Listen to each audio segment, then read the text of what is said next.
ఎన్నికల కంటే ముందు రేవంత్ రెడ్డి పేరు చెప్తే 3 సీట్లు రాకపోతుండే అని నేను ఇవాళ ఈ వేదిక మీద నుంచి ఆ సొల్లు వాగుడు వాగే కేటీఆర్కి నేను సవాలు విసురుతున్నా. బిడ్డ, ఇవాళ నేనే ముఖ్యమంత్రి, నేనే పిసిసి ప్రెసిడెంట్ను. రేపు రాబోయే పార్లమెంట్ ఎన్నికల్లో నేను సవాలు విసురుతున్నా. నీ చేతనైతే దమ్ముంటే, నువ్వు మొగోడు అయితే ఈ తెలంగాణ రాష్ట్రంలో బిడ్డ ఒక్క సీటు గెలిచి చూపించు.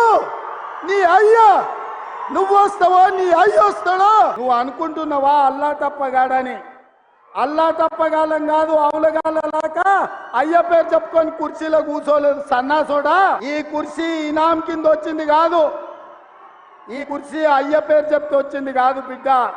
నల్లమల్ల అడవి నుంచి తొక్కుకుంటూ వచ్చి నీలాగటో నెత్తి మీద కాలు పెట్టి తొక్కి ఆ కుర్చీలో కూర్చోబెట్టి నువ్వు మా కార్యకర్త